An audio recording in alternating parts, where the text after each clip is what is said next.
নামাজের কিরাতের ক্ষেত্রে আমরা জানি যে প্রথম রাকাতে লম্বা কিরাত এবং দ্বিতীয় রাকাতে ছোট কিরাত পড়তে হয়।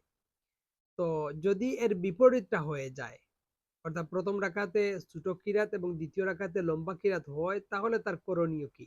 নামাজের কোনো ক্ষতি হবে কিনা?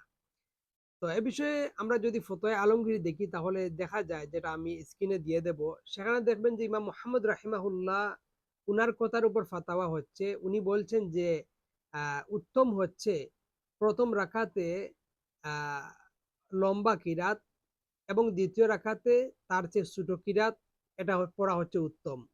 এর উপর ওয়া আলাইহিল ফাতাওয়া, এর উপর ফাতাওয়া। প্রথমে একটা কথা বলে নেই, যদি প্রথম রাকাতে লম্বা কিরাত এবং দ্বিতীয় রাকাতে ছোট কিরাতের ক্ষেত্রে এত পার্থক্য হয় যে প্রথম রাকাতে লম্বা একটা সূরা এবং দ্বিতীয় রাকাতে ৩ আয়াত পড়া হয়, তাহলে এতেও কোনো সমস্যা নাই, লা বা'সা বিহি। এবারত হচ্ছে লা বা'সা বিহি, এতে কোনো সমস্যা নাই যদি কেউ এরকম পড়ে ফেলে। এরপর আসেন তার বিপরীতটা যদি কেউ করে ফেলে, যেমন প্রথম রাকাতে সে লম্বা কিরাত না পড়ে যদি সে ছোট কিরাত পড়ে এবং দ্বিতীয় রাকাতে সে যদি লম্বা কিরাত পড়ে, তাহলে তার হুকুম কি?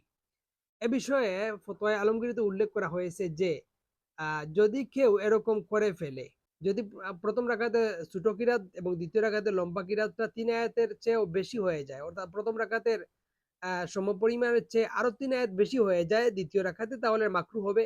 আর যদি প্রথম রাকাতের যে কিরাত পড়া হয়েছে দ্বিতীয় রাকাতে তার সমপরিমাণের চেয়ে আরো অতিরিক্ত ৩ আয়াতের কম হয়, তাহলে মাকরুহ হবে না। সুতরাং আমরা এই বিষয়টা যেন একটু খেয়াল করে রাখি। এই বিষয়টা যেন আমরা একটু জেনে রাখি।